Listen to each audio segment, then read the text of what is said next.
जब चैतन्य महाप्रभु ने संन्यास ग्रहण किया तो वे वृंदावन जाने चाहते थे, वृंदावन में रहना चाहते थे, लेकिन अपनी माँ को जब प्रणाम करने के लिए गए तो माँ ने महाप्रभु जी को आज्ञा दी, देखो आप संन्यास ले रहे हो, अच्छी बात है, आपकी इच्छा है, पर वृंदावन बहुत दूर है, मायापुर जहां महाप्रभु जी विराजे वहां से नदिया, बीच बीच में इन 7 दिनों में महाप्रभु जी के चरित्र भी हम सुनेंगे। चैतन्य महाप्रभु जी का कैसा भाव जगन्नाथपुरी के प्रति। अभी जयपुर में श्री चैतन्य महाप्रभु का 3 दिन तक चरित्र कहने का अवसर मिला, अद्भुत है। तो श्री चैतन्य महाप्रभु जब अपनी मां को प्रणाम करने के लिए गए तो मां ने कहा, देखो तुम संन्यास ग्रहण कर रहे हो, लेकिन हमारी इच्छा है कि तुम मायापुर बंगाल से इतनी दूर वृंदावन तो मत जाओ। क्यों? महाप्रभु जी तो चाहते ही वृंदावन जाना थे। तब मां ने कहा कि देखो कल को अगर हमारे प्राण गए, वृद्धावस्था तो है हमारी, कल को प्राण गए तो आने में भी तुम तक संदेश पहुंचने में कितना समय लगेगा, फिर तुम आ भी पाओगे कि नहीं, बहुत लंबा समय लग जाएगा। इसलिए हमारी तुमसे प्रार्थना है कि बंगाल के समीप में ही उड़ीसा है और उड़ीसा में महाप्रभु जगन्नाथ जी विराजते हैं, वो जगन्नाथपुरी ही श्री वृंदावन है। इसलिए और कोई बात हमको नहीं कहनी है, केवल आपसे एक ही निवेदन करना है कि आप जगन्नाथपुरी में विराजो। तो अपनी मैया के वचन निभाने के लिए श्री चैतन्य महाप्रभु जगन्नाथपुरी में रहे, जगन्नाथपुरी में निवास किया। तो महाप्रभु जी श्री मंदिर को जहां जगन्नाथ जी विराजते हैं उसे द्वारिकापुरी मानते थे, और गुंडीचा जहां ठाकुर जी रथ में बैठ के जाते हैं उसको वृंदावन मानते थे। साक्षात समुद्र को ही श्री यमुना जी का स्वरूप मानते थे, और लीलाचल पर्वत को श्री गिरिराज जी मानते थे। यहां की जो गलियां हैं इन्हीं को कुंज गली मानते थे। इसी भाव से महाप्रभु जी रहते थे कि ये कोई अन्य स्थान नहीं, ये वृंदावन ही है, उड़ीसा का वृंदावन श्री जगन्नाथ। इसलिए प्रभु आपका और मेरा बहुत बड़ा सौभाग्य है, पितृपक्ष विश्राम होंगे, नवरात्रि प्रारंभ होगी और हमारा यहाँ कथा उत्सव, कथा मनोरथ चलेगा। तो इस कथा का मूल उद्देश्य है, हमारे सारस्वत परिवार के जो हमारे भैया हैं इनके ठाकुर जी का जन्मोत्सव है, और अपने ठाकुर जी के जन्मोत्सव के उपलक्ष्य में ये कथा इन्होंने यहाँ करवाई है। लोग बाग अपने जन्मोत्सव पे कराते हैं या अपने घर के किसी उत्सव में कराते हैं, लेकिन नहीं, ठाकुर जी का जन्मोत्सव मना रहे हैं, उनके लड्डू गोपाल जी का। और इस कथा के मुख्य यजमान प्यारे गिरधर लाल जी और उनके गोपाल जी ही हैं, उन्हीं दोनों के प्रतिनिधि में ये कथा उत्सव यहाँ मन रहा है। तो बड़े सौभाग्य की बात है। सतयुग के धाम हैं श्री बद्रीनाथ। अच्छा एक बात बताएं, हमारे ऊपर तो बड़ी कृपा है, 11 महीने में हमारे 4 धाम पूरे हो रहे हैं। कैसे? बीते हुए साल के दिसंबर में रामेश्वरम में कथा हुई, इस साल के प्रारंभ में जनवरी में द्वारिका में कथा हुई, अब जगन्नाथपुरी में हो रही है, अक्टूबर में बद्रीनाथ में होगी। 4 धाम हमारे एक साल भी नहीं होंगे पूरे, उसमें 4 धाम हो जाएंगे, कथाएं पूरी हो जाएंगी। तो रामेश्वरम, द्वारिका, अब जगन्नाथपुरी, और अक्टूबर में जाएंगे बद्रीनाथ। आप सब लोग भी वहां पधारिएगा। वहां श्रीमद् भागवत के 11 स्कंद पर कथा होगी, कृष्ण उद्धव संवाद। तो सतयुग के जो धाम हैं वो हैं श्री बद्रीनाथ धाम। सतयुग में भगवत प्राप्ति के लिए तपस्या आवश्यक है, इसीलिए ठाकुर जी भी वहां तपस्या ही कर रहे हैं। तपस्या में बैठे हैं नारायण भगवान, नर नारायण दोनों विराजमान हैं। त्रेता के ठाकुर जी हैं श्री रामेश्वरम। शैवों के लिए रामेश्वरम और वैष्णवों के लिए श्रीरंगम दक्षिण में विराजमान। त्रेता में यज्ञ की प्रधानता है। स्वयं प्रभु श्री राम ने जहां राम तीर्थ रामेश्वरम में बैठ करके यज्ञ किया और महादेव से प्रार्थना करते हुए सेतु बंध बनाया, ऐसे त्रेता के भगवान हुए श्री रामेश्वर भगवान। द्वापर के आराध्य देव हैं श्री द्वारिकाधीश। और द्वापर में यज्ञ की प्रधानता नहीं है, तप की प्रधानता नहीं है, ठाकुर जी की सेवा की प्रधानता है। इसलिए सेवा अद्भुत होती है। चकाचक राजभोग पाते हैं, बाल भोग पाते हैं, ब्यारू भोग पाते हैं, सुंदर श्रृंगार करते हैं, राजाधिराज महाराज बनकर के द्वारिका में ठाकुर जी बैठते हैं। तो सतयुग, त्रेता, द्वापर और कलयुग के भगवान हैं श्री जगन्नाथ महाप्रभु। इसलिए बंधुओं एक बात बोलें, कलयुग में व्यक्ति इतने पाप कर्म करता है। हम आप सब लोग जो इस पंडाल में बैठे, हम लोग तो अपने गुरुजनों की कृपा से अपने धर्म का पालन करते हैं, कथा सुनते हैं, नाम जप करते हैं, तो हम तो फिर भी बहुत बचे, पर हमसे भी कुछ ना कुछ पाप बन ही जाता है। तो जो लोग बिल्कुल धर्म नहीं करते वो कितना पाप प्रतिदिन करते हैं। सतयुग, त्रेता, द्वापर में जो मनुष्य अपने जीवन काल में 2-4 बार पाप कर देता है, वो पाप तो हमसे हर घंटे बनते हैं। इस कलिकाल में पूरे जीवन में जो पाप बनता है सतयुग, त्रेता, द्वापर में, वो कलयुग के लोग हर दिन करते हैं। कैसे उद्धार होगा हमारा, कैसे कल्याण होगा हमारा, इसकी चिंता हुई महाप्रभु जगन्नाथ जी को। तब महाप्रभु जगन्नाथ जी ने अत्यंत सरल, अत्यंत सहज, अत्यंत दीन वत्सलता, अत्यंत भक्त वत्सलता धारण रूप करके महाप्रभु जगन्नाथ जी विराजे। इतनी सहज पापों की निवृत्ति जगन्नाथपुरी में कर दी है। महाप्रभु जगन्नाथ जी के महाप्रसाद का एक तिनका भी यदि व्यक्ति रोज पाता है, महाप्रसाद का एक, तो सबसे बड़ी बात है जगन्नाथपुरी में सब कुछ महा है। पूरी दुनिया में प्रसाद है, यहां पे महाप्रसाद। पूरी दुनिया में ठाकुर जी आजान बाहु हैं, यहां पे महाबाहु हैं। पूरी दुनिया में समुद्र नारायण हैं, लेकिन यहां पे महोदधि, यहां पे समुद्र भी महोदधि हैं। पूरी दुनिया में प्रभु हैं, यहां पे महाप्रभु, यहां सब कुछ महा है। श्री क्षेत्र में जैसे ही व्यक्ति प्रवेश करता है, जगन्नाथ जी के दर्शन की तो बात बहुत आगे है। जहां से श्री नील चक्र दिखाई देना प्रारंभ हो जाता है, नील चक्र दर्शन करते ही जन्म से लेकर अब तक जितने पाप हैं, नील चक्र के दर्शन से तुरंत सब पाप समाप्त हो जाते हैं। ये जगन्नाथपुरी है। आप यहां भीतर आओगे, महाप्रसाद पाओगे, जगन्नाथ जी का दर्शन करोगे, रथ यात्रा का दर्शन करोगे, स्नान पूर्णिमा का दर्शन, वो तो बहुत आगे की बात है।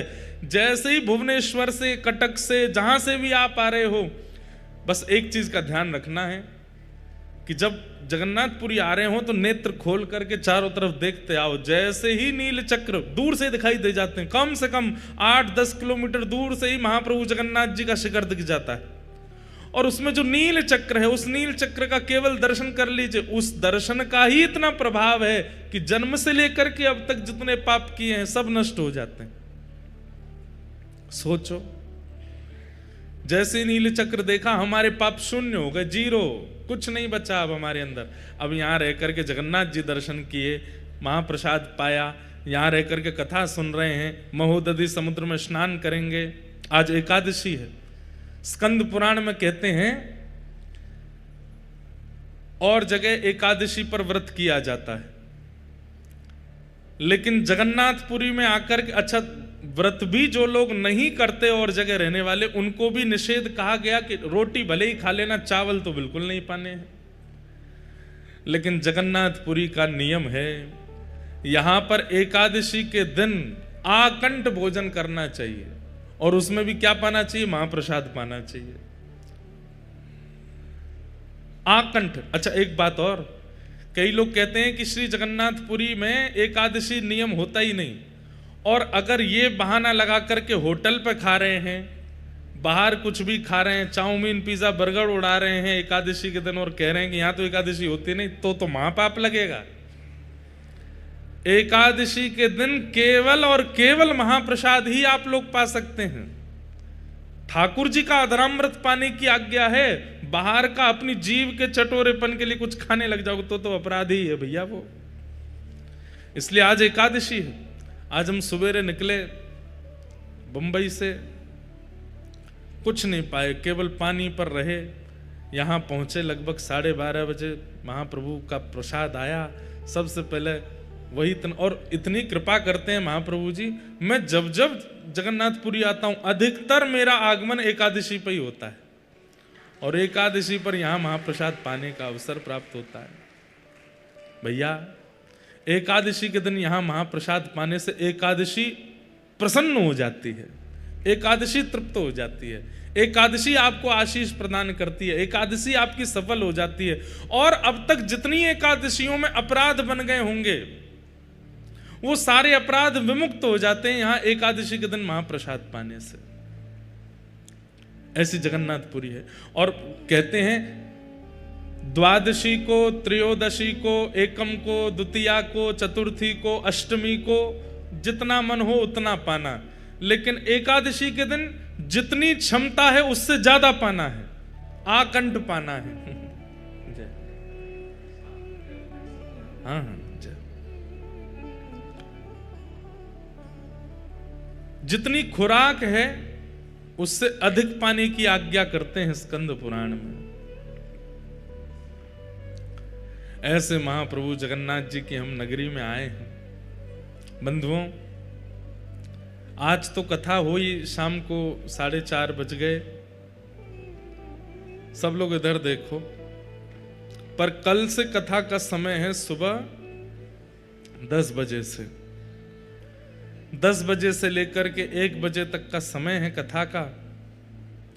आप सब लोग उससे पूर्व ही बाल भोग आदि करके बिल्कुल चकाचक आनंद करके सब लोग आके बैठ जाना 10 बजे तक, और फिर 10 बजे से लेके 1 बजे तक हम लोग कथा श्रवण करेंगे।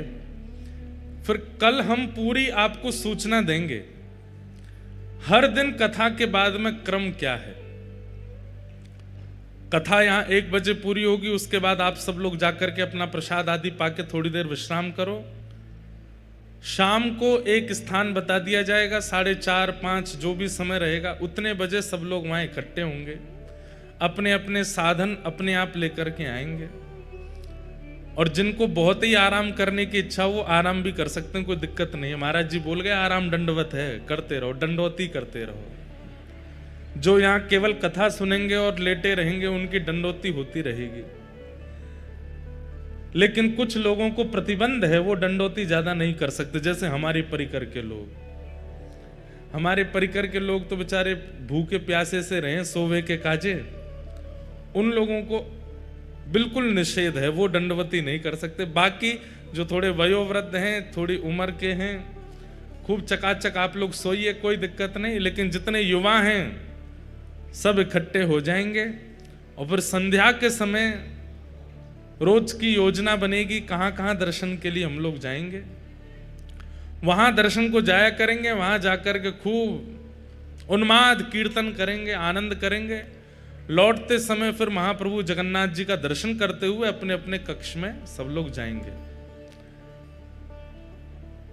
हम आप लोगों के साथ में ही रहेंगे, तो ज्यादा खींचा तानी, फोटोग्राफी, सेल्फी वेल्फी करना मत। सब बिल्कुल ऐसे चलेंगे, बाल गोपाल चौर प्रचार प्रसार मंडल, हाँ बिल्कुल जैसे ठाकुर जी की मंडली है वैसी मंडली बना करके हम लोग चलेंगे। तो आप लोग ये मत सोचना ये महाराज जी हैं, यूं ही सोचो हमारे सखा हैं, तो चकाचक वैसे ही चलना। अब वो कुछ 4 लोग घेर के चल रहे हैं, छुओ मत महाराज जी के, पाम मत पकड़ो, कोई खोंचा मार रहो, कोई बगलबंदी खींच रहो, ये सब मत करिए भैया। प्रेम से घूमेंगे, डोलेंगे, आनंद करेंगे। कभी कहीं महाप्रसाद पाएंगे, कभी कहीं पाएंगे, पाएंगे भी नहीं भी पाएंगे, जैसी जगन्नाथ जी की इच्छा होगी वैसा सब क्रिया करेंगे। रोज का ऐसा ही क्रम रहेगा। जिस दिन समुद्र स्नान करना होगा उस दिन की आप सबको योजना बता देंगे, सब लोग समुद्र स्नान करेंगे। पर भैया हम पहले ही आप लोगों से हस्ताक्षर करवा लेंगे कि कहीं तुम हमारी आज्ञा के बिना बहुत भीतर गए तो सीधे वैकुंठ में जाके हमारी प्रणाम कर देना। हाँ, कहीं पता चली महाराज जी लेके गए थे भैया, सीधे क्षीर सागर में प्रवेश कर गए, ऐसा मत कीजिएगा। जिन लोगों को तैरना आता है उन लोगों से हमारी विशेष प्रार्थना कि किनारे ही नहाना, क्योंकि जिनको तैरना नहीं आता वो बेचारे अंदर जाएंगे ही नहीं। तैरना जिनको आता है हरकतें भी वही करते हैं।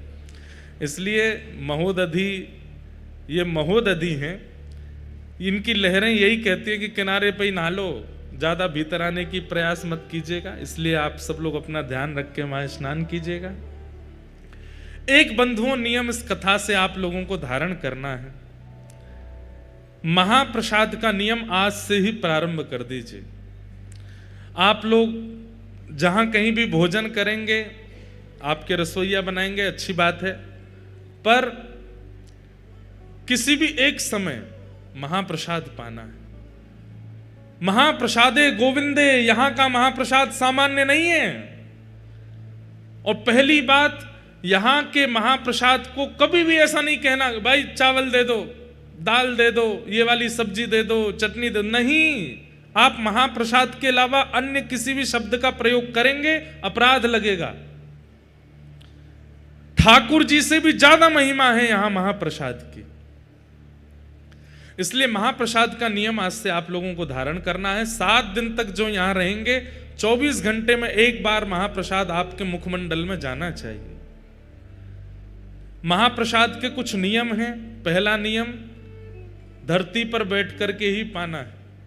जिन लोगों के पांव में ताकत ना हो वो कुर्सी पर बैठ सकते हैं, बाकी धरती पर ही बैठना है। आसन लगाना नहीं है, किसी भी प्रकार की चद्दर दरीचा कुछ नहीं बिछाना है नीचे। सामान्य पृथ्वी पर बैठिए और सामने पत्तल केले के पत्ते में महाप्रसाद ग्रहण कीजिए। दूसरा नियम, महाप्रसाद के प्रत्येक ग्रास को लेते समय यही मानना है कि श्री महाप्रभु जगन्नाथ जी ही मेरे अंतस्थ में, जैसे कथा में कानों से प्रवेश करते हैं, दर्शन में नेत्रों से प्रवेश करते हैं, ऐसे ही महाप्रसाद के रूप में मुख से प्रवेश कर रहे हैं, भीतर जा रहे हैं महाप्रभु जी। प्रत्येक ग्रास को लेते समय यही भाव रखना है कि ये महाप्रभु जगन्नाथ जी हैं। एक तिनका भी छोड़ना नहीं। भले ही 2 घंटा लग जाए, घूम घूम करके आओ, थोड़ा पचा के फिर पालो, लेकिन वो छोड़ना नहीं है। एक तिनका भी अगर आप लोग उसका व्यर्थ करते हैं तो उसका अपराध बताया गया स्कंद पुराण में कि फिर देवता आकर के उसको पाते हैं और फिर देवताओं को उच्छिष्ट पवाने। वैसे तो महाप्रसाद उच्छिष्ट नहीं होता है, महाप्रसाद कोई भी पा सकता है, लेकिन आपका उच्छिष्ट कहीं फेंक दिया गया और उसके बाद देवता आकर के जब उसको देखते हैं तो उनको जो क्रोध आता है उस क्रोध का अपराध आपको लगेगा। तो या तो उतना ही लीजिए जितना पा सकते हैं, उससे अधिक यदि लिया है तो एक तिनका भी व्यर्थ ना जाए। यह महाप्रसाद का तीसरा नियम। पूरी पत्तल जैसी रखी गई थी आपके उठने समय वैसी ही मिले, बिल्कुल सब एक एक कण आपके मुख में चला जाए। उसका प्रभाव 7वें दिन देखिएगा। नित्य महाप्रसाद पाने का आपको अनुभव होगा कि यहां से लौटने के बाद आपकी भक्ति में, आपके प्रेम में, आपके व्यवहार में, आपके स्वभाव में पहले से ज्यादा दीर्घता आ गई होगी ठाकुर जी के प्रति। क्यों? क्योंकि आपके रक्त में, मांस में, रुधिर में, अस्थियों में, सब जगह महाप्रभु जगन्नाथ जी विराजमान हो गए हैं। इसलिए महाप्रसाद।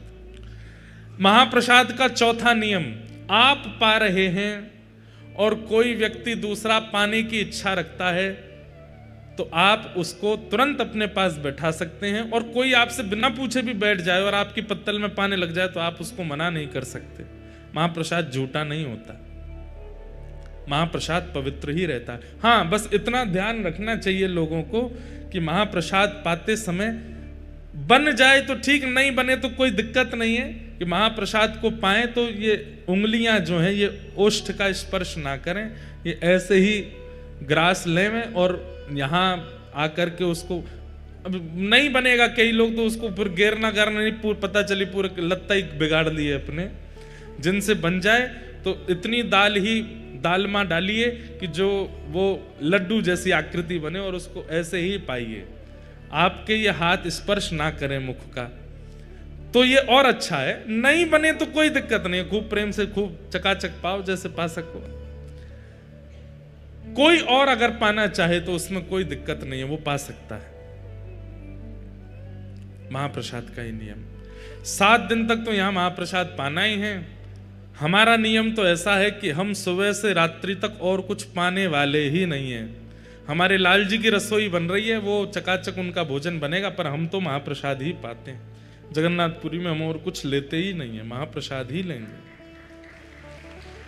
तो महाप्रसाद 7वां दिन जब यहाँ पूरा हो जाए तो यहाँ से जाते समय महाप्रसाद की पोटली आप सब लोग लेके जाइएगा। उसमें से रोज एक तिनका पाना है, एकादशी हो, द्वादशी हो, कुछ भी हो। और सुनिए, सूतक हो, पातक हो, कुछ भी हो, घर में महाप्रसाद रोज पाया जा सकता है। मंदिर में प्रवेश निषेध होता है कई विशेष दिनों में, लेकिन महाप्रसाद को ग्रहण करने की अनुमति हर स्थिति में है।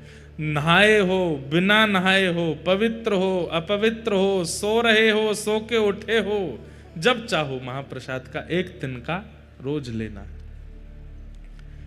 महाप्रसाद ये ऐसे महाप्रसाद नहीं बन जाता। जगन्नाथ जी की सबसे बड़ी रसोई है विश्व में। अब सही आंकड़े तो हमको नहीं पता होंगे, लेकिन लगभग 400 चूल्हे हैं। कितने चूल्हे? 400 चूल्हा हैं भीतर, और 700 बनाने वाले सब हमारे सेवक जन हैं। 700 रसोईया कितने हैं भैया? 10,000 आदमियों का भोजन भी ज्यादा से ज्यादा 100-150 लोग बना देते हैं, लेकिन केवल महाप्रभु जगन्नाथ जी, सुभद्रा जी, बलभद्र जी 3 हैं, और चौथे हमारे सुदर्शन जी। इनके लिए प्रसाद बनाते हैं। 700 सेवक जन लगते हैं, वो भी बड़े नियम से लगते हैं। और वे भी कोई पुरुष रूप में नहीं हैं, तो वो पुरुष रूप में ही, लेकिन भीतर प्रवेश करते ही रसोई घर में वे सब ठाकुर जी की सहचरियां हैं। उसी भाव से ही निर्माण करते हैं। निर्माण होने के बाद में फिर उसका गोपाल मंत्र से उसका आवाहन होता है, आदि आदि बड़े नियम से महाप्रसाद सिद्ध होता है। उसके बाद जब वो रसोई घर से महाप्रभु जी के पास जाएगा, कोई सामने नहीं आना चाहिए, ऊपर से पक्षी भी नहीं जाएंगे। एक कुछ भी ऐसी घटना होती है, फिर भोग ठाकुर जी को नहीं पधराया जाता। महाप्रभु जगन्नाथ जी के सन्मुख पधराने के बाद भी वो महाप्रसाद नहीं बना है। महाप्रभु जी को पधराने के बाद फिर वो बगल में ही विराजमान श्री बिमला माता जी को पधराया जाता, उसके बाद वो महाप्रसाद होता है। बिमला माता कौन है? दर्शन कीजिएगा। जो शक्तिपीठ हैं भारत में, उनमें से एक शक्तिपीठ महाप्रभु जगन्नाथ जी के मंदिर में ही है, विमला देवी। महाप्रभु जी को प्रसाद अर्पित होने के बाद में विमला देवी जी के सन्मुख पधराया जाता है, और जब विमला देवी उसको पा लेती हैं तब वो महाप्रसाद कहलाता है। उसके बाद वो सब देवी देवताओं में, सब में वितरण होता है, सब भक्तों में वितरण होता है। उसके बाद आनंद बाजार में आता है और वहां से हम आप सब लोगों को मिलता है। विमला देवी कौन है? पार्वती। आप कहेंगे महाराज जी नारायण और लक्ष्मी जी का तो मेल देखा है, आप कहेंगे कृष्ण किशोरी जी का मेल देखा है, पर ये जगन्नाथ जी का विमला देवी पार्वती जी कैसे विराज रही हैं? तो एक बहुत सुंदर कथा है स्कंद पुराण में। ठाकुर जी का महाप्रसाद सबको नहीं मिलता था जगन्नाथ जी के विराजमान होने से पहले। ध्यान से सुनिएगा, श्री ठाकुर जी का महाप्रसाद सब जगह प्रसाद है, यहां महाप्रसाद है। ये महाप्रसाद या तो जगन्नाथपुरी में है या वैकुंठ में है, और तीसरा कोई स्थान नहीं है महाप्रसाद का। या तो जीवित अवस्था में जगन्नाथपुरी में महाप्रसाद मिल सकता है, या मृत्यु के उपरांत कोई वैकुंठ गया तो वहां मिलेगा, लेकिन वैकुंठ में भी बहुत मुश्किल है। कैसे मुश्किल है सुनो। एक बार नारद जी पहुंचे और नारद जी रोज दर्शन करते हैं ठाकुर जी का, दर्शन करके आनंदित हो जाते हैं, परिक्रमा लगाते हैं। कभी ठाकुर जी की माला जी मिल जाती है, कभी ठाकुर जी का उपरना मिल जाता है, कभी ठाकुर जी के इत्र प्रसादी मिल जाती है, कभी ठाकुर जी का चंदन प्रसाद मिल जाता है। दर्शन करते करते वर्षों बीत गए तो नारद जी के मन में आया सब प्रसाद मिलते हैं, एक बार ठाकुर जी का अदनामृत महाप्रसाद मिल जाए। तो नारद जी बोले मैं नारद हूं, मेरी बात को कोई रद्द नहीं कर सकता, मैं मांगूंगा तो मुझे देना पड़ेगा। सब लोग इधर देखो, ध्यान से सुनो। तो श्री नारद जी महाराज प्रार्थना करने लगे, जय विजय से प्रार्थना की, निरस्त हो गई। और समीप जाकर के कोई अति सामीप्य वर्तन से पूछी, उन्होंने भी निरस्त कर दी। तब किसी ने संकेत किया, बोले एक को अधिकार है महाप्रसाद देने का। बोले किसका? लक्ष्मी जी का। नारद जी महाराज लक्ष्मी जी के पास गए और कहा कि हे मां आप कृपा करो। बोले क्या कृपा करें? ठाकुर जी का महाप्रसाद चाहिए हमको। लक्ष्मी जी बोली क्या बात कर रहे हो? बोले हाँ, ठाकुर जी जो प्रसाद पाते हैं उसके बाद जो महाप्रसाद, तिनका प्रसाद, वो हमें चाहिए। लक्ष्मी जी बोली असंभव, वो नहीं प्राप्त हो सकता। बोले क्यों? बोले जब ठाकुर जी प्रसाद पाते हैं तो ठाकुर जी की प्रसाद पाती जैसे ही ठाकुर जी उठ के जाते हैं, वो थाली जो है ना, उस पर सबसे पहले अधिकार तो हमारा है। और हमारे बाद ये जितनी सहचरियां वैकुंठ की हैं, जितनी हमारी सेवा में रहती हैं, इन सबके भी साल बटे हुए हैं, इतनी संख्या में हैं कि एक साल में केवल इतनी सखियों को मिलेगा, उसके अगले साल इतनी सखियों का नंबर आएगा, फिर उस अगले साल 100 साल में जाकर के तो सखियां पूरी होती हैं, इनको भी पूरा नहीं बटता। जय विजय आदि तक को प्राप्त नहीं हो पाता, आपको कैसे दे दें? एक एक तिनके के भी 5-5 हिस्से होते हैं और वो बटता है सब में। सोच रहे हैं आप? ठाकुर जी की प्रसादी का एक चावल, उसके 5 हिस्से किए जाते हैं और वो थोड़े थोड़े छोटे छोटे से हिस्से जो हैं तिल के बराबर, वो बटते हैं, वो पाकर के आनंदित होते हैं। कैसे दे दें आपको? बिल्कुल समय ही नहीं है। यहाँ तो अभी लंबी लाइन है, 1-1.5 करोड़ साल बाद आना, तब हो सकता है कि एक तिनका का एक अंश तुमको मिल जाए।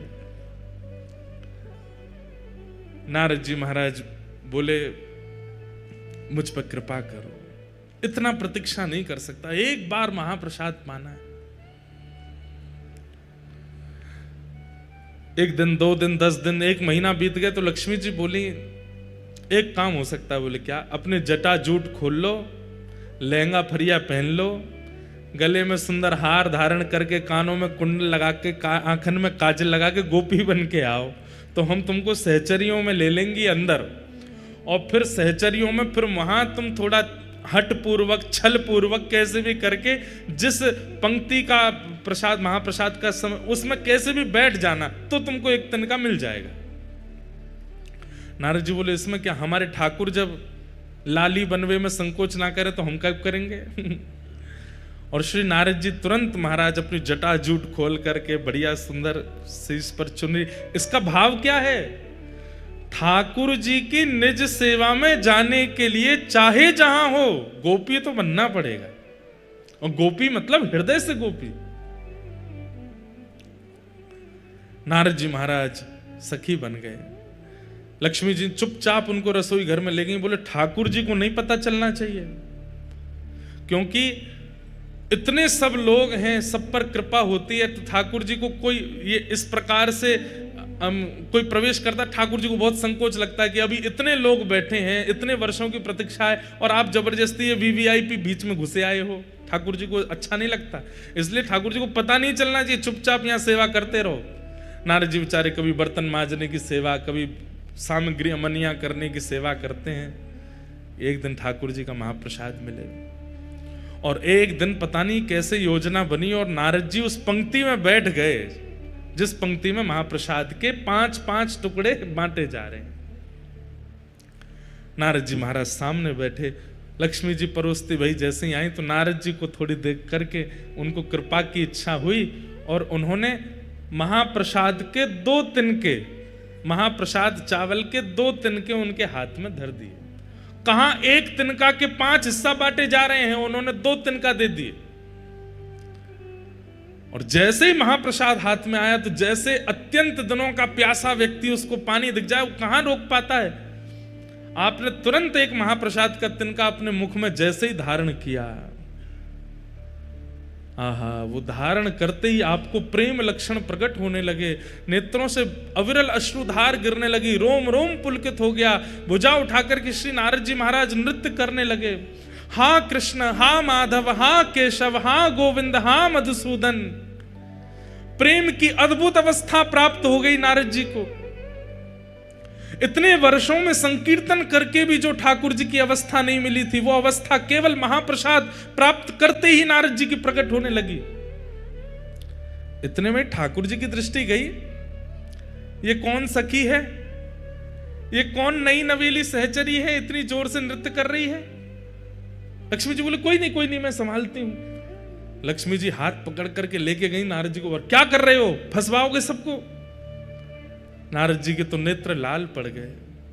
बोले हे मां, अभी तो केवल एक तिनका पाया है, और ये तिनका पाकर के मैं इतना आनंद में आ गया हूं। वर्षों से, करोड़ों वर्ष निकल गए, नाम जपते जपते ऐसी स्थिति का अनुभव नहीं किया जो स्थिति का अनुभव केवल महाप्रसाद का एक तिनका पाकर के मुझे हो रहा है। लक्ष्मी जी बोली इसलिए नहीं देते हैं, तुम देखो क्या हालत हो गई, अब जल्दी जाओ यहां से, ठाकुर जी को पता चल गई तो दिक्कत होगी। वैकुंठ से ही चले गए, नाच रहे हैं, कभी किसी लोक में जा रहे हैं, कभी किसी लोक में जा रहे हैं। सब नारद जी की इस भाव दशा को देख करके आश्चर्यचकित हो रहे हैं कि ये कैसे हो गया। नृत्य करते करते करते करते श्री नारद जी महाराज पहुंचे कैलाश। कैलाश में विराजमान महादेव, बाकी सब तो नारद जी का नृत्य देख करके अनुमान लगा रहे हैं कि हुआ क्या है, लेकिन महादेव तो महादेव हैं, वो तो देखते ही पहचान गए। नारद जी नृत्य कर रहे हैं, भुजा उठा करके, तुरंत महादेव गए और महादेव जाकर के हाथ जोड़ के बोले, हे मेरी गृहिणी के गुरुदेव, हमारी पार्वती जी पत्नी के गुरुदेव हो आप। हमें पता है कि कोई अद्भुत पूंजी मिली है ठाकुर जी की, और उसी से ये भावावेश आपके चित्त में आ रहा है। अब प्रतीक्षा नहीं हो रही है, जल्दी हमें प्रदान कर दो। नारद जी बोले मेरे पास नहीं है। बोले मुझे सब दिख रहा है, हाथ में दबाए बैठे हो, एक तिनका पा लिया, एक अभी बचा, ये हमको दे दो। नारद जी बोले प्रभु बस इच्छा नहीं हो रही है, इसके प्रति तो स्वार्थ हो रहा है कि मैं कैसे दे दूं आपको। शंकर जी बोले अच्छा, तो फिर आगे तुमको बहुत काम पड़ेंगे हमसे, फिर क्या करोगे। अरे भाई हम भी महादेव हैं, एक हम पे भी कृपा कर दो। अकेले नृत्य करने में क्या सुख मिलेगा, हमें दे दोगे तो हम भी नृत्य करेंगे, दोनों फिर साथ में नृत्य करेंगे, यमुना पुलिन पर नृत्य करेंगे, समुद्र तट पर नृत्य करेंगे, कैलाश की चोटियों पर नृत्य करेंगे, एक से दो भले। नारद जी बोले हाँ ये तो ठीक है, अकेले नृत्य करने से ज्यादा सुख तो एक संग में और हो जाए तो और सुख मिलेगा। तुरंत नारद जी ने वो महाप्रसाद का एक तिनका महादेव को दिया, और जैसे ही महादेव ने पाया तो जो दशा अभी तक नारद जी की वो महादेव की भी हो गई। जटाजूट खोल करके महादेव भी भुजा उठा करके कभी नारद जी के गले में गलवैयां डाल करके नृत्य करें, और नेत्रों से अश्रुपात हो रहा है, प्रेम लक्षणा भक्ति प्रकट हो गई दोनों के चित्त में। कभी यमुना तट पर, कभी गंगा तट पर, कभी नर्मदा तट पर, कभी समुद्र तट पर, कभी हिमालय की चोटियों पर, कभी किसी लोक में, कभी किसी लोक में, बस विचरण करके भावावेश में नृत्य कर रहे हैं।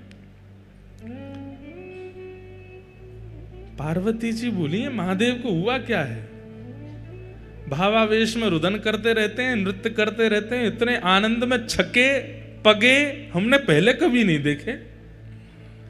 महादेव आनंद में तो हमेशा रहते हैं, लेकिन महादेव का आनंद कैसा है, प्रकट नहीं करते हैं, अंदर ही अंदर इंट्रोवर्ट है महादेव, नेत्र बंद करके बैठे रहेंगे। लेकिन अब महादेव की स्थिति ऐसी है कि जो आनंद हृदय का है वो प्रकट हो रहा है। अरे कहां तक कहें, नारद जी और महादेव का जो दर्शन करता है वो भी नृत्य करने लगता है, उसके चित्त में भी वही भाव प्रकट हो जाता है। परंतु पार्वती जी समझ गई कि कुछ तो इन्हें ऐसा मिला है जिसके कारण ये ऐसे हो रहे हैं। महादेव से पूछा, महादेव ने तो उत्तर नहीं दिया, तो सीधे नारद जी के चरण पकड़े, गुरुदेव आपने क्या दिया है इनको, कुछ तो आपने खिलाया है, कुछ तो आपने ऐसा बताया है या कुछ तो आपने दिखाया है जिससे ये ऐसे हो गए, मुझे भी दिखाओ, मुझे भी बताओ या मुझे भी खिलाओ। आनंद में छके छके नारद जी के मुख से निकल गया, बोले अरे देवी क्या बताए, बहुत तप करना पड़ता है, तब जाकर के ठाकुर जी का अधरामृत 2 तिनका महाप्रसाद का मिलता है, उसको एक नारद जी पाते हैं, दूसरे आपके पतिदेव पाते हैं, तो ये भाव दशा होती है। बोले 2 ही तिनका थे? बोले हाँ। एक आपने पा लिया? बोले जी। और एक? बोले एक इनने पा लिया। तो इन्होंने हमको क्यों नहीं दिया? 1 के 2 तिनका भी तो हो सकते थे, और हमने तो सुना वैकुंठ में 1 के 5 तिनका होते हैं, तब बांटा जाता है। नारद जी बोले अब तो माहौल गर्म हो रहा है, तो धीमे से बोल गए, हमने तो कही थी इनसे 1 के 2 कर दो, हम तो इनको बोल के गए थे, और हमने 1 के 2 नहीं, हमने 1 के 4 कही थी, कार्तिकेय गणेश जी को भी खिला देना, लेकिन इनके मन में स्वार्थ आ गया, अकेले ही पा गए पूरा। और ऐसा कह के नारद जी तो वहां से चलते बने, नाच रहे हैं, महादेव बोझा उठा के, पार्वती जी सामने क्रोध में खड़ी हैं। आपको गुरुदेव कह के गए थे कि 2 तिनका कर लो, फिर भी नहीं दिया मुझको, इतना स्वार्थ आपके चित्त में आ गया है। अरे वैसे सब मिल बांट करके रहते हैं, लेकिन ठाकुर जी का अधरामृत मिला, अकेले पा गए, एक बार भी नहीं सोचा कि थोड़ा इनको भी देते हैं। आपके गुरुदेव ने कब कहा कि 2 तिनका? मेरे गुरुदेव पे लांछन नहीं लगाओगे, वो कह के गए थे आपसे, बता के गए मुझको। कहां है तुम्हारे गुरुदेव? पता चली वो तो गए। अब तो यहां पार्वती जी नाराज हो गई, ना पा रही हैं, ना सो रही हैं, ना कुछ कर रही हैं।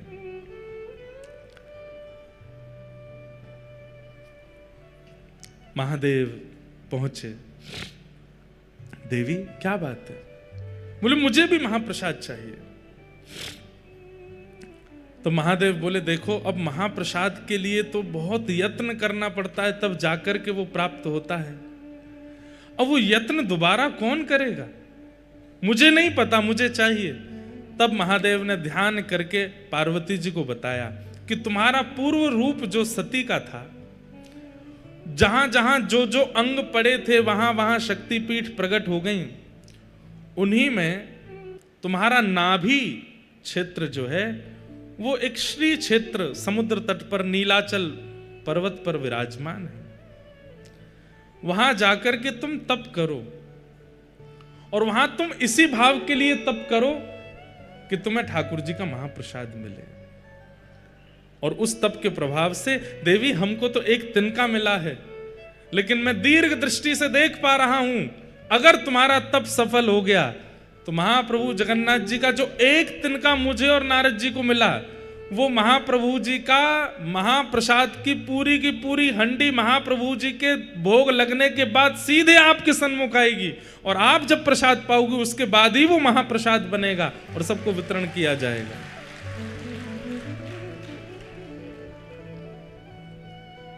वही पार्वती जी विमला देवी के रूप में आई, आकर के यहां बैठ करके तप किया।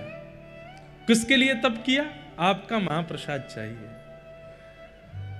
तब महाप्रभु जगन्नाथ जी ने आपको आज्ञा दी, हम जगन्नाथ रूप में यहां विराजेंगे, लक्ष्मी जी ही हमारी रसोई सिद्ध करेंगी। जिस महाप्रसाद को वैकुंठ में प्राप्त करना अति दुर्लभ है, उस महाप्रसाद को मैं अति सहज कर दूंगा इस जगन्नाथ क्षेत्र में।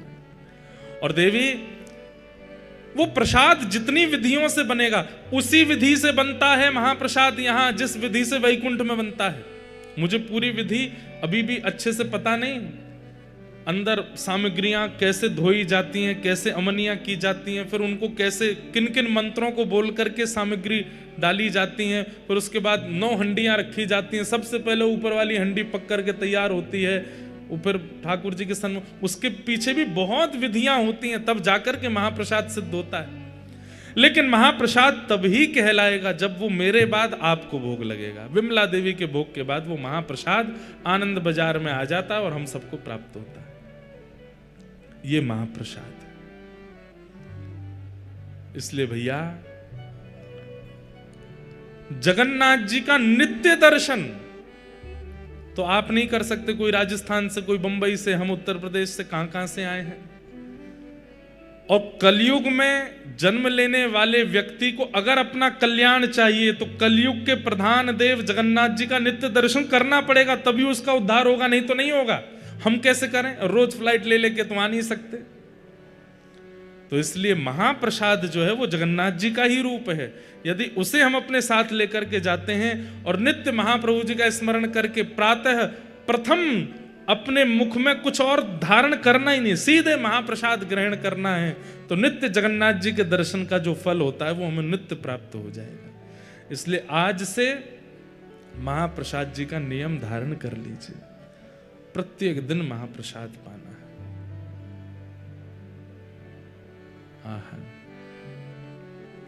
ऐसे जगन्नाथपुरी में आज हम आप सब लोग आए हैं।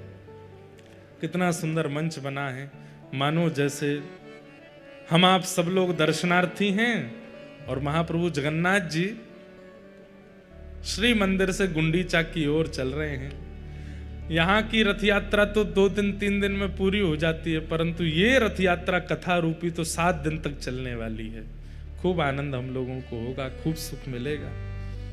नील चक्र पे ध्वजा विराजे, मस्तक सोहे हीरा। नील चक्र पे ध्वजा विराजे, मस्तक सोहे हीरा। बीच में बहन सुभद्रा राजे, बीच में बहन सुभद्रा राजे। आजू बाजू 2 बीरा, हे ठाकुर भले विराज हो, उड़ीसा जगन्नाथपुरी में। हे ठाकुर भले विराज हो, उड़ीसा जगन्नाथपुरी में। ऐसे महाप्रभु जगन्नाथ जी ने अपनी शरण में बुलाया है।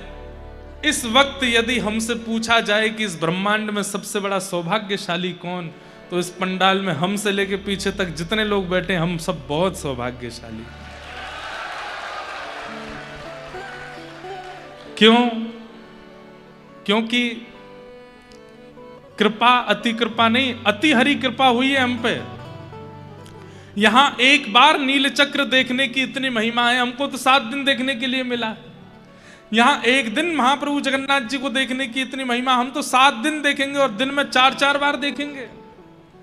एक बार समुद्र स्नान और दर्शन की इतनी महिमा, हम जगन्नाथपुरी गए हो, कार्य हो जाओ तो यूं समझ जाइए कि महाप्रभु जगन्नाथ जी ने कारिया बना के ही भेजे हो। यहाँ जगन्नाथ जी को भी कालिया बोलते हैं लोग, उड़ीसा के लोग। तो ये सौभाग्य नहीं है हमारा, कथा सुनने को मिल रही है, महाप्रसाद पाने को मिल रहा है, दर्शन करने को। लोग बाग आते हैं, 1-2 दिन के लिए आते हैं। और सुनिए, आप में से जो लोग 2 दिन 3 दिन के लिए आए हैं, अगर 3 दिन में ही लौट के चले गए, 2 दिन में ही चले गए, तो समझियो जगन्नाथ जी आपसे बस यूं होते, हाँ ठीक है आओ जाओ। लेकिन आए थे 2 दिना के लिए, रुक गए 7 दिना, तो समझियो महाप्रभु जी प्रसन्न हो गए हैं आपसे। अब हमसे कोई मिलकर के यूं कहेगा ना, महाराज जी हम 2 दिन के लिए आए जा रहे हैं, तो हम तो मनी मन समझ जाएंगे कि भावना क्या है। ठाकुर जी ही नहीं चाह रहे इसलिए लौट के जाना पड़ रहा है। लेकिन यदि आपकी भावना है तो पूरे रुक कर के जाओ, ये अवसर दोबारा नहीं मिलेगा। हम पूर्ण प्रयास करेंगे महाप्रभु जी के खूब सुंदर सुंदर भाव, भक्त चरित्र आदि कथा में मिलित होकर के सुना में। इसलिए इस कथा का जितना हो सके आप लोग सुंदर रस स्वादन पान कर लीजिएगा। आज प्रथम दिवस है, कथा का विलंब बहुत हुआ। हम बस महात्मा का एक श्लोक बोल करके और आज की कथा को विश्राम देंगे। कल से बंधुओं कथा का समय सुबह 10 बजे से है। आप सब लोगों के लिए 9 बजे से 10 बजे तक के बीच में यहाँ पर उपस्थिति हो जानी चाहिए। 10 साढ़े 10 के बीच में हम आकर के कथा प्रारंभ कर देंगे। 1 बजे तक कथा चलेगी, उसके बाद हम आप सब लोग फिर प्रसाद आदि पाके कल से क्या क्रम रहेंगे शाम के हम बता देंगे। कोई आपको कमरे में उठाने नहीं आएगा, कोई बुलाने नहीं आएगा, बस स्थान और समय बता दिया जाएगा, अपने आप पहुंचिए, आनंद करिए सब। सच्चिदानंद रूपाय विश्वोत्पत्त्यादि हेतवे तापत्रय विनाशाय श्रीकृष्णाय वयं नमः। यं प्रव्रजन्तमनुपेत अपेत कृत्यं द्वैपायनो विरह कातरया जुहाव। पुत्रेति तन्मयतया तर्वोऽभिनेदुस्तं सर्वभूतहृदयं मुनिमानतोऽस्मि। सच्चिदानंद रूपाय, भगवान कैसे हैं? सत्य, चैतन्य और आनंद। यहां पर 3 रूप में विराजमान है। बंधुओं, आपको पता है जगन्नाथपुरी के लोग छोटी मोटी जीवन में कोई दुविधा परिस्थिति आती है तो जगन्नाथ जी से बोलते हैं, लेकिन कोई बहुत बड़ी विपत्ति आती है तो फिर इनसे बोलते हैं। ये बड़ देव हैं, जगन्नाथ जी से भी बड़े हैं ये, क्योंकि ये सत्य स्वरूप हैं। यहां के लोग बलराम जी से बड़ी बड़ी जो योजनाएं जगन्नाथपुरी में होती हैं, जिनका समाधान नहीं हो पाता, तो यहाँ के समाधानी श्री बलभद्र जी हैं, जगन्नाथ जी नहीं है। इनसे नहीं पूछते हैं, इनसे पूछते हैं, और जो बलराम जी कह देंगे, आज्ञा कर देंगे, वो होगा, चाहे जगन्नाथ जी मना करें। क्योंकि करते सबसे पहले श्री बलराम जी का दर्शन करना चाहिए, वो सत्य स्वरूप हैं। उसके बाद श्री सुभद्रा जी का दर्शन करना चाहिए, वो चैतन्य स्वरूप हैं। और फिर इन दोनों के दर्शन के बाद महाप्रभु जगन्नाथ जी का दर्शन करना चाहिए, वो आनंद स्वरूप है। अगर कोई व्यक्ति मंदिर में प्रवेश करता है और श्री बलभद्र जी के दर्शन में ज्यादा रुचि नहीं दिखाता, सुभद्रा जी के दर्शन में रुचि नहीं दिखाता, तो वो जब वो जगन्नाथ जी का दर्शन करता है तो जगन्नाथ जी उसको दर्शन देने में रुचि नहीं करते। इसलिए जगन्नाथ जी को रिझाना है तो पहले बलभद्र जी और सुभद्रा जी के भावपूर्ण दर्शन करो। बलराम जी कौन है? आचार्य चरण है। कौन है? बोलो, आचार्य चरण। इसीलिए श्री बलराम जी महाराज कलिकाल में श्री रामानुजाचार्य जी के रूप में प्रकट हुए। यही शेषावतार लक्ष्मण बन के आए, वही शेषावतार बलभद्र बन करके आए, और वही शेषावतार कलिकाल में आचार्य रामानुज बन करके आए। वो आचार्य हैं, जीवाचार्य हैं। मुझे और आपको भगवत सन्निधि प्रदान करने का दायित्व ही आचार्य के पास है। कहते हैं ना कि बिना आचार्य के भगवत सन्निधि ग्रहण करोगे तो अपराध बनेगा। ठाकुर जी स्वीकार नहीं करेंगे ऐसा नहीं है, पर आचार्य सहित जाओगे तो थोड़े बहुत भी जो विकार चित्त में होंगे वो भी आचार्य नष्ट कर देंगे, ठाकुर जी के परिपूर्ण योग्य बनाते हैं। इसलिए सर्वप्रथम दर्शन श्री बलराम जी का। क्यों? क्योंकि वो सत्य हैं। दूसरा दर्शन श्री सुभद्रा जी का। मैं एक बात कहता हूं कि जब आप दर्शन करने जाओगे तो बलराम जी का दर्शन हो जाएगा, भले ही ना हो, जगन्नाथ जी का दर्शन भी आधा होगा, लेकिन सुभद्रा जी परिपूर्ण दिखती हैं। अच्छा, एक बात और, सुभद्रा जी के हस्त कमलों का दर्शन नहीं होता। जैसे हाथ बलराम जी के, जैसे हाथ श्री जगन्नाथ जी के, सुभद्रा जी के हस्त कमल के दर्शन नहीं होते। क्यों? ये दोनों वो जीवाचार्य हैं और ये जीव कृपा करने वाले ठाकुर जी हैं। तो मानो सुभद्रा जी ने दोनों के हाथ ऐसे पकड़ करके आगे कर रखे हैं, अपने हाथ छुपा रखे, छुपा नहीं रखे, दोनों भैयाओं के हाथ पकड़ रखे हैं। बलभद्र जी कह रहे हैं जो योग्य नहीं है, जो श्रेष्ठ नहीं है, जो नियम से नहीं रहेगा, जो पवित्रता का ध्यान नहीं रखेगा, मैं उस पर कृपा नहीं करूंगा। तो श्री सुभद्रा जी कहते हैं अरे भैया ऐसे नहीं, ये कलिकाल है, यहाँ तो आपको सब पर कृपा करनी पड़ेगी। तो एक हाथ श्री बलभद्र जी का सुभद्रा जी ने पकड़ा। ये नाटक शुरू करने लगे। ठाकुर जी बोले मैं भी सबन पर कृपा नहीं करूंगो, जो ऐसो नहीं होगो, जो नियम से नहीं रहते होगो, जो मेरो नाम जप नहीं करते होगो, जो मेरे वैष्णवन की सेवा पूजा नहीं करोगो, मैं वहाँ पे कृपा नहीं करूंगो। तो दोनों कृपा से जब पीछे हटने लगे तो सुभद्रा जी ने दोनों भैयाओं को पकड़ के दोनों के हाथ आगे किए। बोले नहीं, ये कलिकाल है और इस कलिकाल में आपको जीव के दोष भूल करके उन पर कृपा करनी पड़ेगी। तो सुभद्रा जी के हस्तकमल नहीं है ऐसा नहीं है, दोनों भाइयों के हाथ लेकर के सुभद्रा जी ने आगे किए हैं। ये हस्तकमल वो हस्तकमल दोनों आगे किए हैं कि आपको कृपा करनी पड़ेगी, आपको जीव को उद्धार करना पड़ेगा।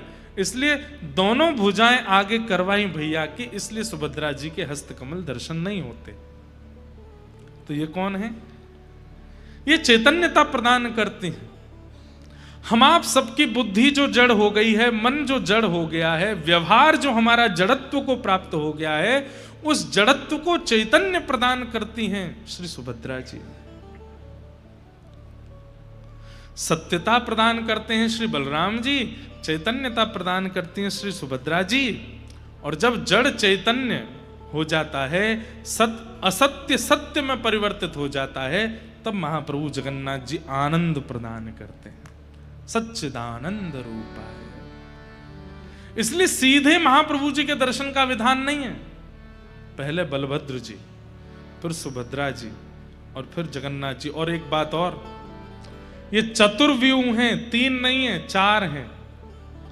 बलराम जी, सुभद्रा जी, जगन्नाथ जी, और जगन्नाथ जी के ठीक बगल में श्री सुदर्शन जी। दर्शन जरूर कीजिएगा, श्री सुदर्शन जी ऐसे विराज रहे होंगे पास में। वो सुदर्शन जी किस भाव से हैं? वो रक्षात्मक भाव से। भक्त की भक्ति में रक्षा, जीव की संसार में रक्षा। इस संसार व्यवहार में कहीं हम इस संसार माया में चक्र में फंस ना जाएं, इसलिए सुदर्शन जी का दर्शन।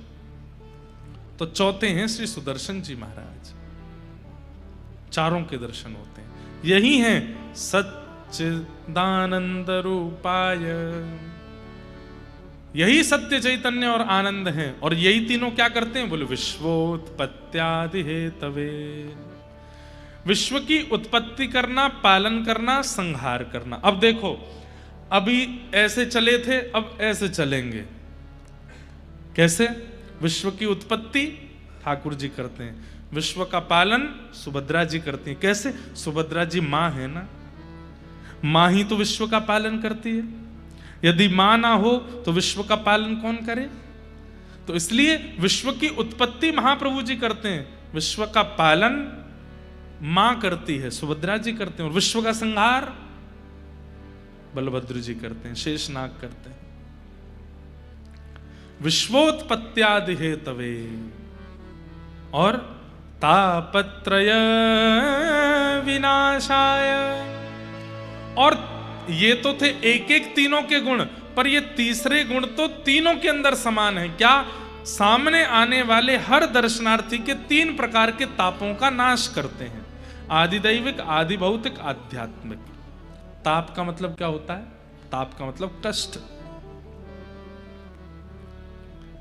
कष्ट निवृत्ति होती है। और एक बात, मैं हर कथा में एक बात कहता हूं कि ठाकुर जी कष्ट दूर नहीं करते, कष्ट से जूझना सिखाते हैं। छोटा बालक धीरे धीरे चलना सीखा है, धीमे धीमे चरण रखता है। अब उसके पैर इतने बड़े नहीं है कि वो सीढ़ी चढ़ सके, उसके पैर इतने बड़े नहीं है कि वो कुछ दहली लांग सके। तो पिता ने क्या सोचा? मैं घर में सीढ़ियां बनवाऊंगा ही नहीं, मैं घर में दहली ही नहीं रखूंगा, तो मेरे बालक को कभी पीड़ा नहीं होगी। ऐसा नहीं हो सकता। दहली तो रहेंगी, सीढ़ियां तो रहेंगी, बालक को अभ्यास करना पड़ेगा उन पर चढ़ने का और उनको लांघने का। ठीक वैसे ही बंधुओं, हम आप सब लोग बालक हैं, और ये संसार में आने वाले जितने भी आपत्ति विपत्ति हैं, ये सब दहलियां हैं, सीढ़ियां हैं। आप चाहो कि सीढ़ियां ही हटा दी जाएं, दहली ही हटा दी जाएं, तो 2 चीज हटा दी आपने। सीढ़ियां अगर घर से हटा दोगे तो ऊपर के कक्ष में कभी नहीं जा पाओगे। ऊपर का कक्ष मतलब नीचे का कक्ष जो है वो असुरक्षित होता है एक प्रकार से। जिन लोगों के घर नदी के किनारे हैं, बाढ़ आएगी सबसे पहले पानी कहाँ आएगा? नीचे वाले कक्ष में आएगा। घर में चोर प्रवेश करेंगे, सबसे पहले कहाँ जाएंगे? नीचे वाले कक्ष में आएंगे। घर में सांप बिच्छू आदि अगर कोई प्रवेश कर गया, सबसे पहले नीचे वाले। तो नीचे वाला कक्ष जो है वो असुरक्षित है, ऊपर वाला कक्ष जो है वो नीचे से थोड़ा सुरक्षित है। अगर सीढ़ी ही हटा दोगे तो फिर ऊपर कैसे जाओगे? इसका मतलब जीवन में कई ऐसे पड़ाव आते हैं, वो पड़ाव आपको नीचे के कक्ष से ऊपर के कक्ष में ले जाने के होते हैं। पर हम क्या करते हैं? हे बजरंग बली, ये जो पड़ाव मेरे जीवन में आया है, ये जो विपत्ति मेरे, इसको दूर करो। हनुमान जी कहते हैं ले मोह का करो, ले हटा दूंगा। हनुमान जी महाराज सिड्डी हटा देते हैं, हम खुश हो जाते हैं सिड्डी हट गई। लेकिन वास्तविकता ये है कि आप ऊपर के कमरे से वंचित हो गए, आप और असुरक्षित हो गए हो। हमारी बात समझ में आ रही है? सिड्डी नहीं हटानी है। और दूसरी बात दहली, अब तुम्हारे पाम छोटे, तुम दहली लांगे ही नहीं पा रहे तो दहली हटवा दोगे? नहीं, दहली हटवा दोगे तो छोटे छोटे जीवों का, छोटे छोटे हिंसक जीवों का प्रवेश बहुत सहज हो जाएगा जीवन में। ऐसी ये छोटी छोटी दहलियां हैं जीवन में। माँ का नाराज हो जाना, पत्नी का नाराज हो जाना, बच्चों का बात ना मानना, जीवन में विपरीत अवस्थाओं का आना, ये सब छोटी छोटी दहलियां हैं, होनी चाहिए। ठाकुर जी ना तो दहली हटाते हैं ना सीढ़ी हटाते हैं, सीढ़ी चढ़ना सिखाते हैं और दहली लांघना सिखाते हैं। आपत्ति विपत्तियां जीवन से नहीं जाएंगी, उन आपत्ति विपत्ति से जूझना ठाकुर जी सिखा देते। मीराबाई के जीवन में जितने संकट हैं उतने संकट एक सामान्य व्यक्ति सह नहीं पाएगा, लेकिन मीराबाई को सहना सिखा दिया। हमारे श्री जगन्नाथपुरी के बंधु महंती, जगन्नाथपुरी के श्री माधवदास जी महाराज, जगन्नाथपुरी के श्री बलराम दास जी महाराज, जगन्नाथपुरी के श्री रघुनाथ दास जी महाराज, कितने भक्त हुए यहां पर। जगन्नाथपुरी के श्री चैतन्य महाप्रभु, क्या संकट खत्म हो गए थे जीवन से? नहीं, संकटों से जूझना सीख गए। ठाकुर जी क्या करते हैं? तापत्रय विनाशाय, तीन तापों से मिलने वाली जो चिंता है उसका विनाश करते हैं ठाकुर जी। ताप तो रहते हैं, कष्ट तो आता है, पर उससे जूझना सीख जाते हो। ऐसे श्री कृष्णाय वयं नमः, ऐसे श्री कृष्ण को हम बारंबार प्रणाम करते हैं। बंधुओं, ये साक्षात कृष्ण हैं। अगर आप श्री मंदिर में जगन्नाथ जी का दर्शन कर रहे हो, बलभद्र जी का, सुभद्रा जी का, तो आप ये मत मानिएगा ये दारू ब्रह्म है, ये मत मानिएगा ये कोई प्रतिमा है, ये कोई पाषाण है। आपके नेत्रों ने सच, आपके नेत्रों ने साक्षात श्री कृष्ण को देख लिया है। अगर जगन्नाथ जी को देख लिया तो कलिकाल में श्री कृष्ण जगन्नाथ जी हैं। एक बात सुनिएगा, बहुत छोटी सी बताऊं। महाप्रभु जगन्नाथ जी साक्षात परमात्मा हैं, इसका प्रमाण क्या है? इसके अनेक प्रमाण बताए गए, लेकिन उसका एक बड़ा अद्भुत प्रमाण बताया गया है। क्या?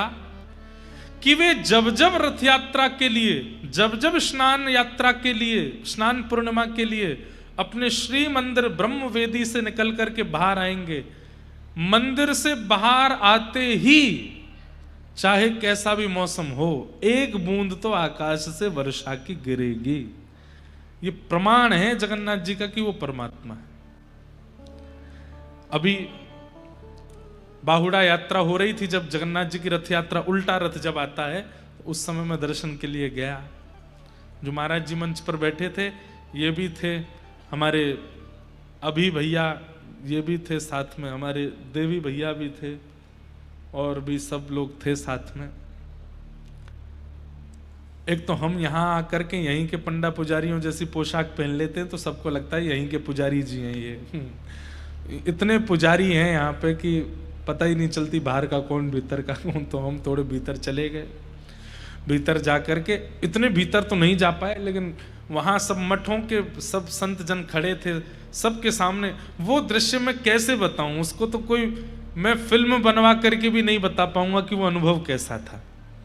तो गुंडीचा में हम भीतर चले गए, तो वहां सब संतों ने अपने पास खड़ा कर लिया, बोले यहीं खड़े हो जाओ, यहीं से सामने से जगन्नाथ जी निकलेंगे। मैंने कहा ठीक है। तो सबसे पहले श्री बलभद्र जी आए। बलभद्र जी आए तो मेरे सिर में ऐसा लगा कि जैसे मानो किसी ने बर्फ रख दी हो, इतने रोंगटे खड़े हुए, इतने बिल्कुल सामने से बलभद्र जी निकल के गए। उसके बाद फिर सुभद्रा जी आए। सुभद्रा जी को देख करके भी रोम रोम पुलकित हो गया, बिल्कुल सामने से ही जा रहे हैं। आहा, मधुर दर्शन हो रहे थे। प्रतीक्षा हो रही थी कि जगन्नाथ जी आएंगे बस। फिर उसके बाद सुदर्शन जी आए, सुदर्शन जी गए। सुदर्शन जी जाते हैं, फिर तीनों रथों का परिक्रमा करके फिर विराजते हैं, पूरा सुरक्षा करके। सबसे पहले शायद सुदर्शन जी जाते हैं, तीनों रथों की परिक्रमा करके बैठते हैं ताकि रक्षा हो जाए, सब चारों तरफ घूम जाते हैं। अब तीसरे आने वाले हैं श्री जगन्नाथ जी। आहा, आंखों की पलकें भी यूं गिरती हैं तो यूं मन करे कि यहाँ कोई टेप वेप लगा लें, ये गिरे नहीं। वो जैसे ही बाहर निकले तो वो दर्शन हो। मतलब ये कैमरा भी दूर है, ये जो पत्तियां हैं इतनी दूर ही खड़े हैं द्वार से, और ऐसे जगन्नाथ जी निकलने वाले।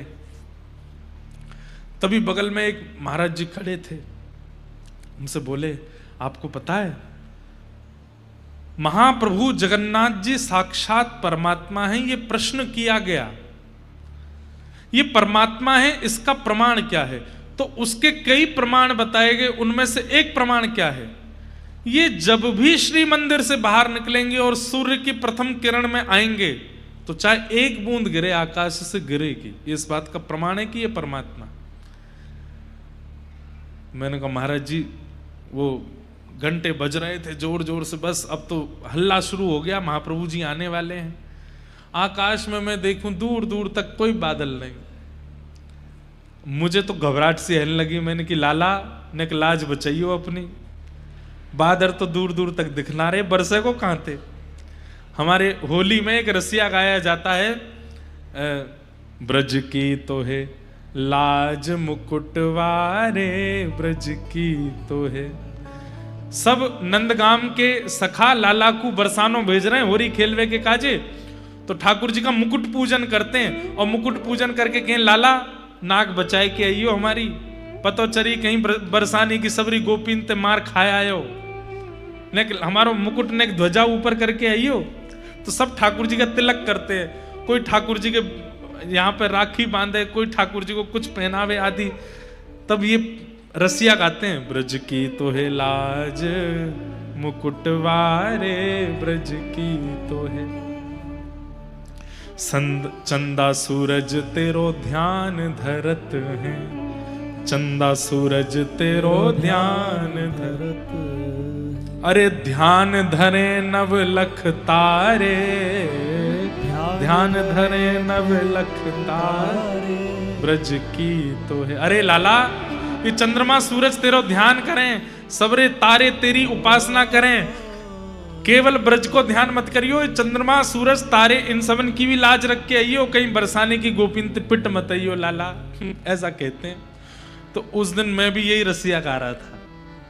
मैंने कि ऊपर तो कोई बादल है नहीं, और ये महाराज जी वो कह रहे कि ठाकुर जी बाहर आएंगे तो बूंद गिरेगी, चाहे एक बूंद गिरे, चाहे नेक बरखा, मंदम मंदम जलधरा।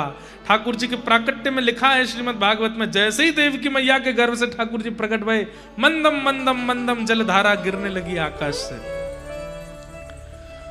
मन में बार बार उत्साह भी हो, डर भी लगे। जैसे कोई अपनो व्यक्ति किसी प्रतियोगिता में भाग ले तो डर लगता है ना कि हार तो नहीं जाएगा। ऐसी लगे मैंने कि बलभद्र जी गए, सुभद्रा जी गई, सुदर्शन जी गए, लाला अब तेरी बारी है, नेक बरसात तो कर दी हो तो बात सत्य हो जाएगी। और महाराज ऐसे आते हैं महाप्रभु जगन्नाथ, वो क्या बोलते हैं उसको, तितला क्या, कौन सा मुकुट पहनते हैं सिर पे, हैं? तालिया, ताहिया, हाँ वो ताहिया ये धारण करके महाराज जैसे ही निकल के बाहर आए हैं, यहाँ पुजारी लगे हैं, यहाँ पंडा लगे हैं, दैतापति सब ठाकुर जी खींचते हुए बाहर ला रहे हैं। और जैसे ही गुंडीचा मंदिर के मुख्य द्वार से महाप्रभु जी जैसे ही बाहर आए, प्रथम दर्शन हुआ, कहां से बादल आए और तुरंत वर्षा वहां गिरने लगी। पूरा फर्श और पूरा मंदिर गीला हो गया। मैं तो बता रहा हूं आपको, उस समय जैसे ही वर्षा हुई नेत्र आंसू से भर गए, और जैसे मानो महाप्रभु जी कह रहे हो, बोले ब्रज की मैंने लाज रख ली लाला, तो चिंता मत करे, आती वर्षा कराए कि सिद्ध कर दियो कि मैं ही परमात्मा हूं, मैं ही श्री कृष्ण हूं, मैं ही परमेश्वर हूं। स्कंद पुराण में ठाकुर जी श्री जगन्नाथ जी साक्षात परमात्मा हैं। इसके कई प्रमाणों में एक प्रमाण है, वो जब जब मंदिर से निकलेंगे वर्षा होगी, मंदम मंदम जलधारा गिरेगी, और ये होती है। कई बार तो रथ यात्रा में ऐसा देखा गया, पूरी रथ यात्रा की मार्ग में कहीं वर्षा नहीं हो रही, लेकिन जैसे ही ठाकुर जी बाहर आए केवल ठाकुर जी के ऊपर वर्षा हो रही है, और कहीं गीले ही नहीं हो रहा कोई भी, और ठाकुर जी के लेकर के जितने पंडा पुजारी चल रहे उन पर ही वर्षा हो रही है। कितने प्रमाण ऐसे हैं कि ये साक्षात श्री कृष्ण यहां विराज रहे हैं। राधारमण जी साक्षात कृष्ण हैं, बिहारी जी साक्षात कृष्ण हैं, प्यारे गिरधर लाल साक्षात कृष्ण हैं, द्वारिकाधीश कृष्ण हैं, जगन्नाथ बद्रीनाथ श्री कृष्ण हैं। लेकिन सबका एक समय हो सकता है। कहीं श्री कृष्ण मंगलामयी होते होंगे, कहीं श्री कृष्ण राजभोग में होते होंगे, कहीं श्री कृष्ण शयन में होते होंगे, लेकिन 24 घंटा मंदिर के द्वार खुले हैं तो श्री कृष्ण जगन्नाथपुरी में विराजमान, महाप्रभु जगन्नाथ के रूप में। हाँ, द्वार बंद होते ही ठाकुर जी वृंदावन चले जाते हैं, ये तो यहां प्रमाण है। चाहे 1 घंटे के लिए शयन हो, चाहे 2 घंटे 3 घंटे, जितनी देर के लिए भी शयन होता है, जगन्नाथ जी भीतर नहीं है, वो चले गए, श्री वृंदावन गए हैं, पूरा अपना बड़ श्रृंगार करके जाते हैं, पूरे पुष्पों से श्रृंगार करके वृंदावन रास के लिए जाते हैं महाप्रभु जगन्नाथ जी। ऐसे श्री कृष्णाय वयम नमः, ऐसे श्री कृष्ण को हम बारंबार प्रणाम करते हैं। महाप्रभु जगन्नाथ जी के चरणों में हम आप सब लोग बैठे हैं। आज प्रथम दिन के इस पावन सत्र को हम यहीं विराम देते हैं। और महात्म से अब यहाँ तो भैया देखो हम स्वच्छंद हैं, खुली छूट है, हमको कैसी कथा करो, जगन्नाथ जी के रस सुनाओ, भागवत सुनाओ, जो भक्त चरित्र सुनाओ, तो इसलिए खूब आनंद से हम लोग कथा श्रवण करेंगे। और नित्य आप लोग पधारिए, हमारे आने से पहले ही आकर के अपना अपना स्थान ग्रहण कर लीजिए।